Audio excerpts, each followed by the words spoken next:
E aí, meu amigo, é uma boa notícia? Você acredita que agora vai ou teremos uma Via 040 versão 2.0? Bom, vamos lá, né? É que uma boa notícia é. Agora a gente tem que torcer, Rodrigo, para não ficar só no campo da notícia, né? Porque, infelizmente, quando a gente fala de concessão rodoviária, especialmente em Minas Gerais, é o que a gente tem assistido nos últimos anos. Rodrigo, a gente tem que dar um passo atrás, muito atrás, para poder falar de 040. A gente tem que retroagir lá no início das concessões rodoviárias do governo Dilma. Infelizmente, né, as concessões que eram realizadas naquela época, os modelos eram muito ruins, e tanto que muito poucas dessas concessões foram adiante. A Via 040, que ganhou essa concessão da BR-040 desde Brasília, é um exemplo. Se você pegar todos os números, eu já falei isso muitas vezes, já até decorei os números, no Central 98, primeira edição, eu, o Paulo Leite e o João, a gente sempre debateu muito esse tema. Se você pegar, por exemplo, né, a licitação inicial, previa-se uma duplicação total de mais de 700 quilômetros, Rodrigo. E só foram executadas pouco mais de 70 quilômetros. Isso dá menos de 10%. Previa-se também a construção de cerca de 50 passarelas. E fizeram só 5. Você sabe o que, Rodrigo? Foi a única coisa que foi cumprida da licitação inicial? As 11 praças de pedágio. Isso aquela turma não fez. Mais recentemente, né, ano passado, a gente viveu quase o ano inteiro sem sequer ter manutenção na 040, porque a concessionária quis devolver, o Estado não quis aceitar e obrigou que a concessionária, né, ao menos mantivesse adequadamente a rodovia. E é o que vem acontecendo de lá para cá. Esse leilão que ocorreu e foi aparentemente um sucesso, porque a gente teve 4 grandes grupos, dentre eles a CCR, né, que é o maior grupo de exploração de concessões rodoviárias aqui, estava na parada, perdeu. Neste momento, eu fico um pouco otimista, porque os players que participaram foram muito importantes. Rodrigo, eu acabei de falar, né, para a nossa galera aí, para você, que eu cheguei hoje à tarde aqui no litoral de São Paulo. Eu desci ali no aeroporto de Guarulhos, peguei uma rodovia espetacular, que é Ayrton Senna. Ai, dá até vergonha, né, Ketman, quando a gente anda em São Paulo e lembra da nossa? É a rodovia dos Tamoios para chegar aqui. É um espetáculo, Rodrigo. 3, 4 pistas, todas as pistas em perfeitas condições, todo o trecho é duplicado. Né? Você tem pontes atravessando montanhas, a gente passa por uma área de Mata Atlântica fenomenal.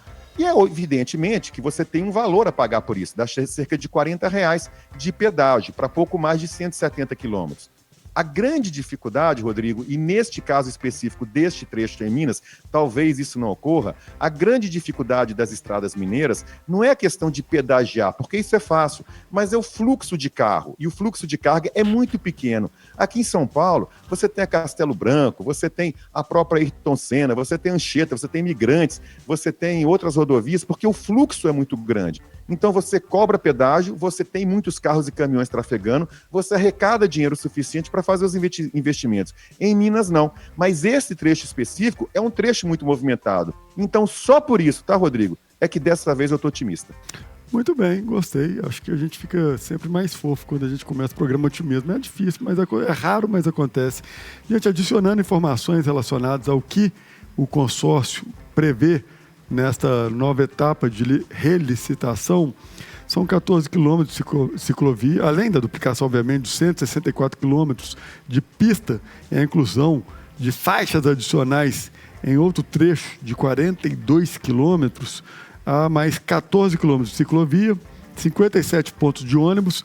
Ô, Ketman, colocaram aqui apenas são 11 passagens de fauna e 8 passarelas. Eu achei pouco, mas eu não entendo, então só estou dando uma opinião aqui de leigo mesmo.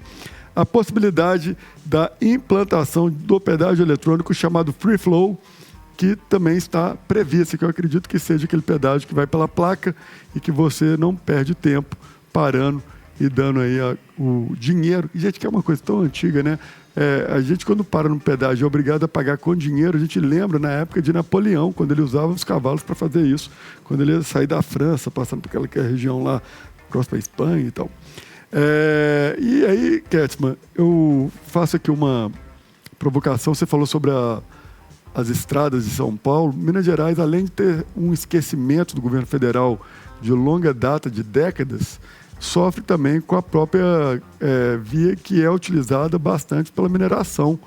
Isso não tem em São Paulo também, é um volume infinitamente inferior comparado a qualquer outro estado. Minas Gerais, como o próprio nome diz, é um estado de Minas e que ela tem no seu cerne econômico e acaba usando a malha viária para escoar também os minérios, porque a esteira ela é praticamente o monopólio da Vale, você não tem outro caminho para poder escoar o minério e acaba que os caminhões com um peso absoluto, que é um caminhão, vocês imaginam quanto que pesa um caminhão lotado de minério, e aquilo acaba trazendo um efeito negativo para o nosso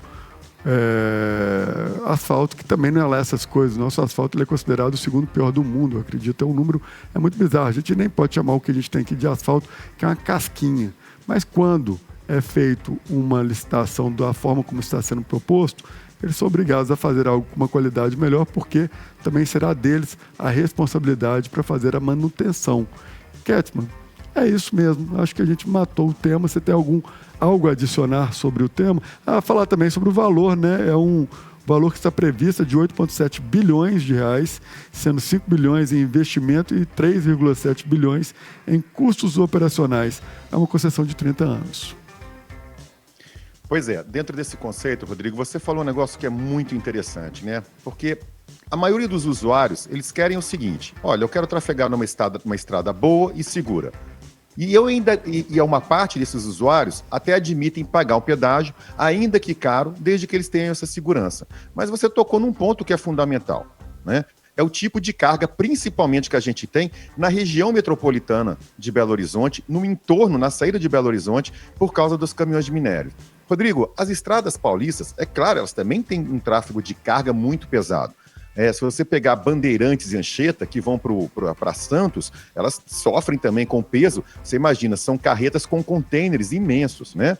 Você tem as próprias rodovias, a Anhanguera, Bandeirantes, Castelo Branco, Antônio Raposo Tavares, todas essas cortam as regiões produtoras de café, de cana-de-açúcar.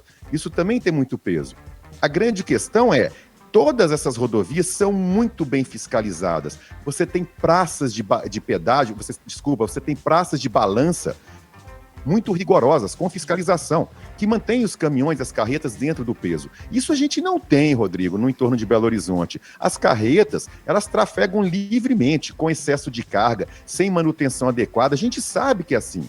E aí, você degrada completamente, não só o asfalto, como todo o entorno. Eu acho que isso, nessa nova etapa, Rodrigo, a gente tem aquele projeto de uma via paralela, é um acordo que tem sido costurado entre os municípios vizinhos de Belo Horizonte, onde tem as principais jazidas de mineração, é um acordo costurado entre esses municípios, entre as mineradoras e o Ministério Público de Minas Gerais. O doutor Jarbas Soares, ele tem capitaneado e tem feito muito esforço para que se construa uma via paralela à BR-040, para que justamente não aconteça isso, né? Não precarize sobremaneira o asfalto, não precarize sobremaneira a via. Então, é mais um motivo pelo qual eu estou otimista, porque me parece que esse acordo foi celebrado. Se não foi celebrado, ele está muito próximo disso, e aí, caminhando as duas coisas juntas, Rodrigo, eu acho que vai dar certo sim. Muito bem, eu falo e mais uma vez repito, a gente tem a obrigação de ser otimista nessa vida, afinal de contas o contrário não faz nem sentido a gente viver, mas o Brasil, a gente sabe que aqui a gente pode esperar literalmente de tudo. Minas Gerais sofre, a gente já não precisa reforçar o que já foi dito, mas aqui o desafio é maior. A gente conseguir colocar a malha viária mineira pelo menos num nível no qual você não pense que está em um terreno lunar, que é isso que ocorre em Minas Gerais. A pessoa tem um carro em Belo Horizonte, de repente ela muda para São Paulo, ela acha que o carro melhorou. Na realidade não, é porque pela primeira vez você está vendo que andar num asfalto adequado. E Minas Gerais, assim, não só Minas, né? As capitais, Belo Horizonte também, a gente tem um asfalto muito judiado, também de décadas e décadas e décadas. A gente tem nas cidades metropolitanas também, você vai andando na saída, passando por Contagem, Betim, cara, tem hora lá que você tem um receio até do asfalto, ele já fez lá uma cava, né? Então, algumas coisas, você vê carros assim mais baixos, pegando, baixando, é um perigo danado. Mas a gente torce, né, Ketman? Mas eu acho que talvez meu filho, ou o filho do meu filho, verá essa Minas Gerais devidamente asfaltada. Na época ela ficar pronta, talvez os carros voarão, a gente nem precisa do asfalto.